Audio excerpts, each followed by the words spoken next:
pelo futuro. Eu falei, o futuro nas ciências sociais é uma coisa em aberto, ninguém tem controle, ninguém tem domínio, mas a gente pode lutar por ele. E aí você transforma uma postura de pessimismo numa militância, né, por mudar as coisas para melhorar. Né, por mudar as coisas para melhorar.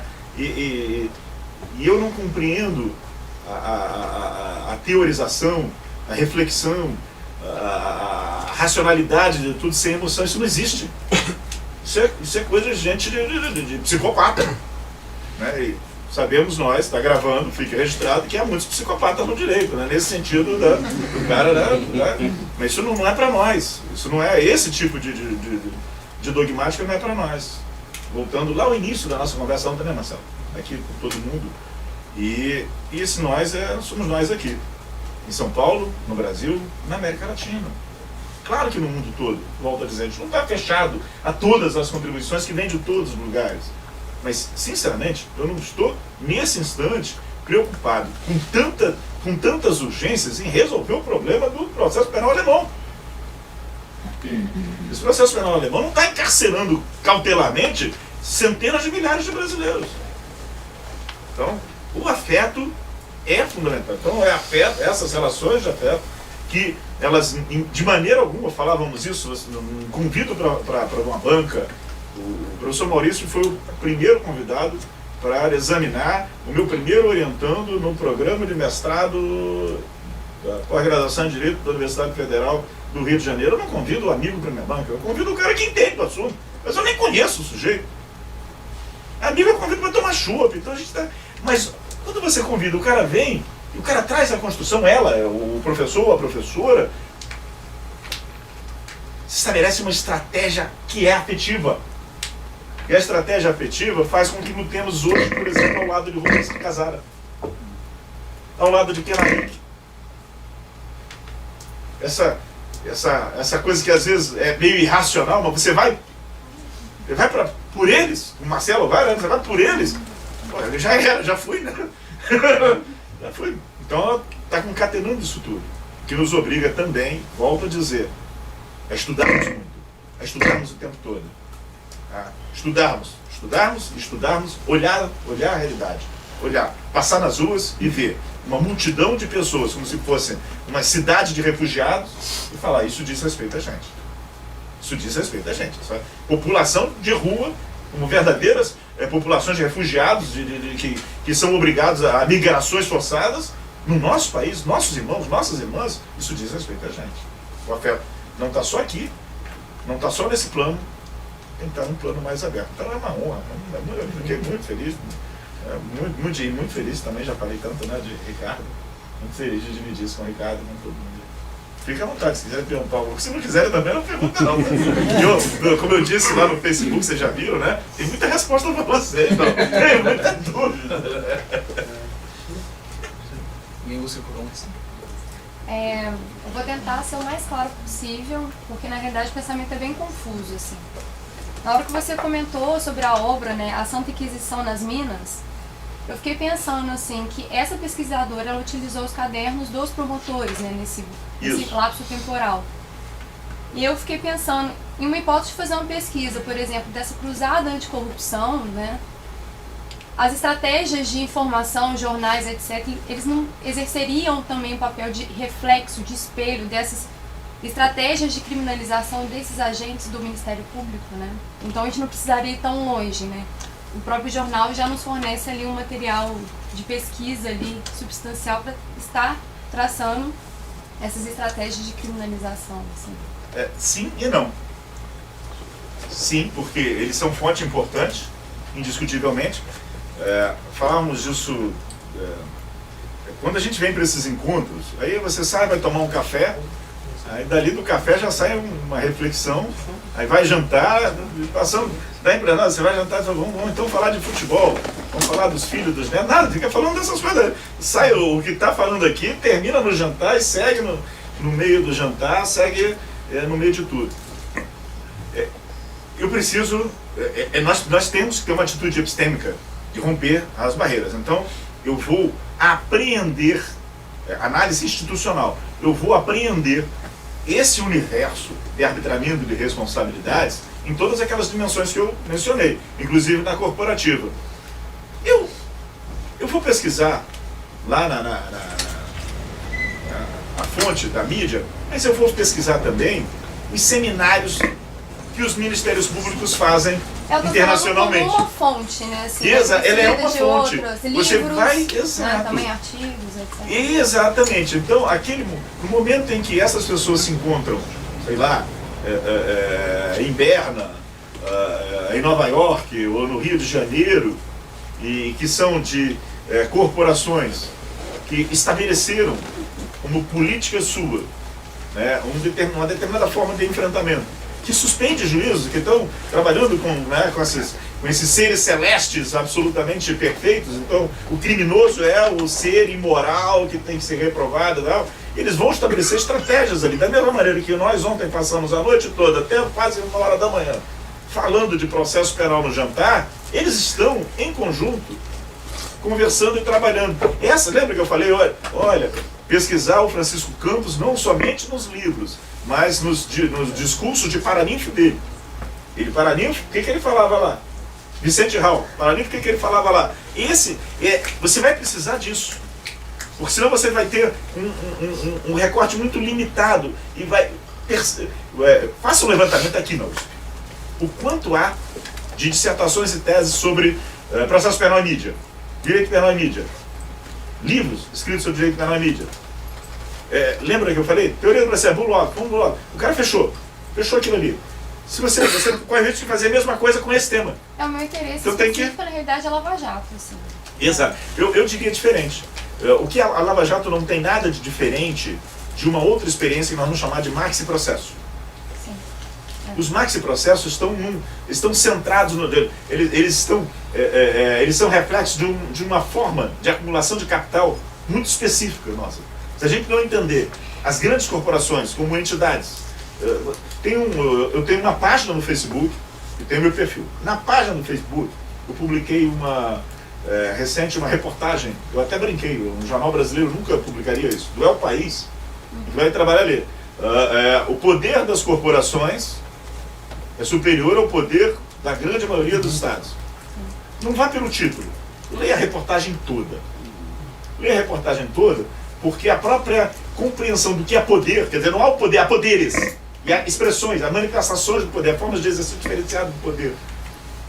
Você começa a analisar ali, você vai o seguinte, mas tudo bem, tem a Microsoft, tem o Facebook e tal, já é um dado, porque num trabalho que eu fiz para a Coimbra, eu mostrei lá nos anos 80, 90, a força das indústrias de exploração de petróleo e gás.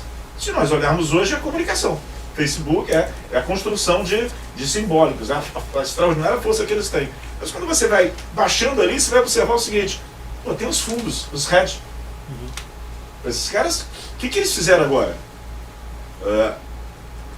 Por razões políticas, a Catalunha entra numa rota de colisão com o poder central. A decisão dos fundos transferiu as sedes das empresas da Catalunha para outros lugares.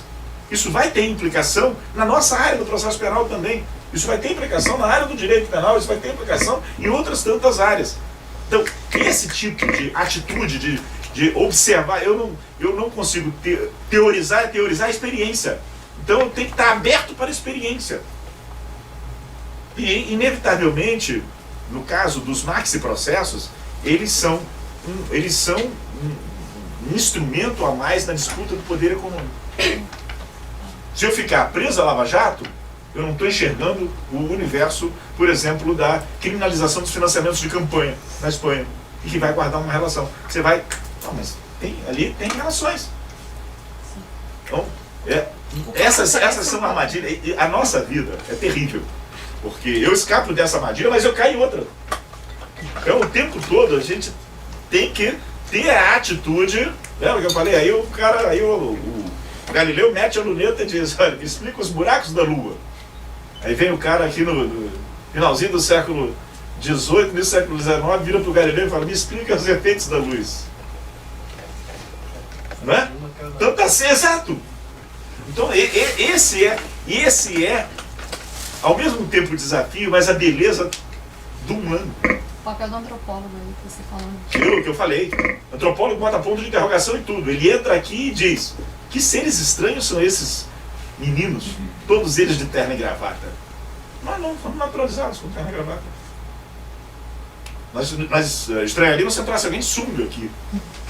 Mas ele estranha o que você não estranha. Você precisa jogar dele. É? Ele estranha, não.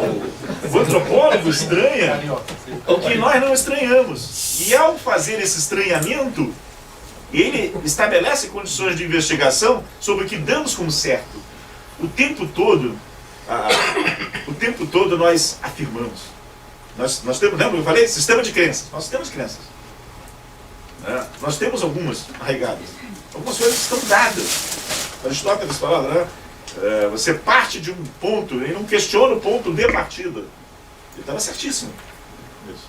Então, só que o ponto de partida nossa é outro, é diferente do dele. Vai precisar de alguém para colocar o ponto de interrogação. Então, faz parte. Você pensou, Lava Jato, mas eu quero te sugerir. Pega os trabalhos dos economistas críticos, que são fortemente críticos da concentração de capital, e veja ali o que eles vão apontar em termos de instrumentalização da justiça criminal na disputa econômica. Aí você vai ter uma outra leitura da própria Lava Jato. Vai ter uma outra leitura da própria Lava Jato. Tá legal? Ontem eu fiz um negócio muito arbitrário. Eu saí escolhendo as pessoas. Você. Coitado do Vinícius. Eu falei, Vinícius.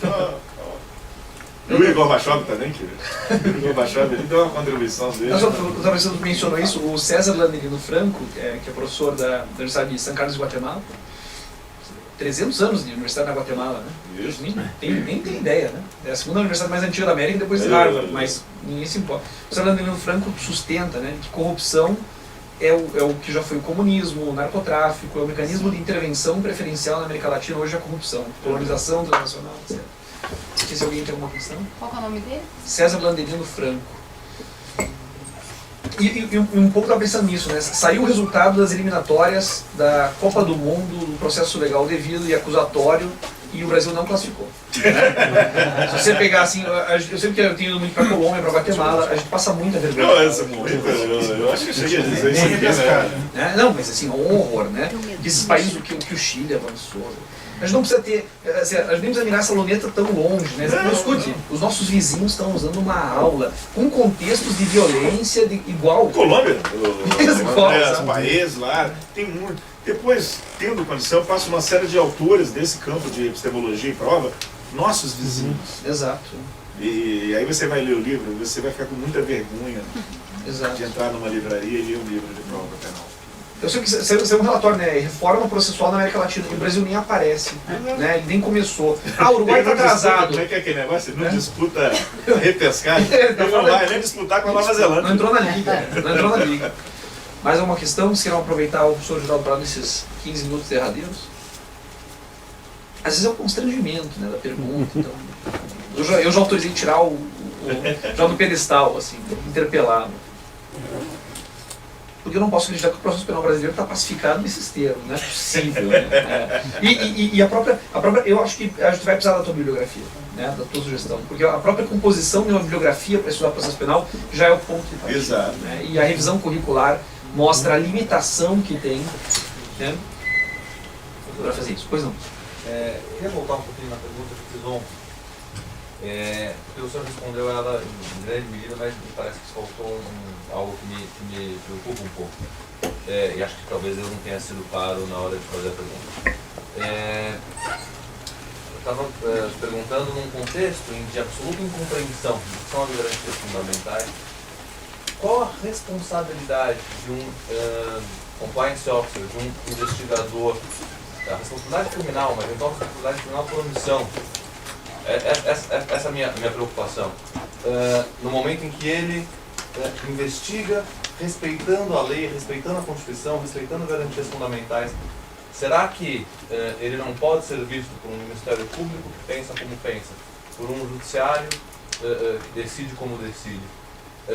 como enfim, uma conivência ou como uma missão penalmente relevante na infração penal ali cometida. Essa é uma preocupação que acho que vai ser talvez cada vez mais frequente num contexto de processo penal, não esse processo penal que a gente está acostumado a ver no Rio, mas um processo penal que está para além do tribunal, como nós falamos ontem. O que eu sugiro... Só uma coisa também, falando, me lembrou outra coisa, de algo um pouco fora desse ponto, mas assim que a Defensoria Pública da União pediu que aqueles presos que não estavam no Estado irregularmente voltassem para o Estado, saiu um tweet de um promotor aí de não sei onde, falando que essa instituição deveria acabar, que isso era... E assim, busca-se também, e é algo muito forte, a criminalização de quem os defende, né? Sim. A defensoria, a advocacia criminal é muito criminalizada no país nesse sentido aí. Então, duas questões, a sua se desdobra numa terceira que vai para além da criminalização. Vou falar duas coisas ali. Mas voltando a ti, o que eu ia sugerir, Maurício, às vezes que pode ser feito, mas aí tem que talvez no grupo de processo, ou no departamento de processo, estimular, por mais que se tenha, mas você está olhando para o colarinho branco, está olhando para o direito penal empresarial, suspender esse juízo, mas estimular, talvez com um curso de monografia, produção de textos sobre as garantias constitucionais nas investigações internas das empresas. Por quê? Se você não tem uma produção de textos que ilumine a questão, fica mais fácil esse tipo de confusão. É evidente, quando se faz uma pergunta do tipo, pode? A resposta sempre vai ser pode. Porque é sempre possível violar a lei num processo de aplicação da lei. É cabível esse tipo de incriminação? Não é cabível esse tipo de incriminação, porque exatamente há ali, não há o dever que existe é o oposto, que é o de respeito ao nemo teneto na investigação interna, direito de informação na investigação interna, orientação na investigação interna. Você tem uma hierarquização, tem direitos que neutralizariam um dever um dever inquisitorial de busca de privilegiar aquela perspectiva epistemológica no lugar da perspectiva das garantias. Lembre-se sempre disso. Essas garantias, elas funcionam como elementos, muitas vezes, anti-epistêmicos. Eles são super-epistêmicos em alguns casos, são anti-epistêmicos no outro. Está proibido de conhecer. Está proibido de conhecer. Porque nesses termos, o conhecimento é inadmissível. É inadmissível. Então, se é uma questão que se responde facilmente pela inexistência do dever de violar a Constituição, na prática, você, na hora hoje, não sei se foi no café, ou foi na hora do almoço, acho que foi no café, nós falávamos lá de bom estado, de estratégias de difusão, você estava lá, né? De difusão das acusações, você pega o crime continuado e transforma em 18 processos. Isso não é possível. Quer dizer, não caberia, mas é possível, porque ele é a realidade que deu origem a 18 condenações, e essas 18 condenações são manipuladas para produzir colaboração premiada numa estratégia de ação XYZ. Então...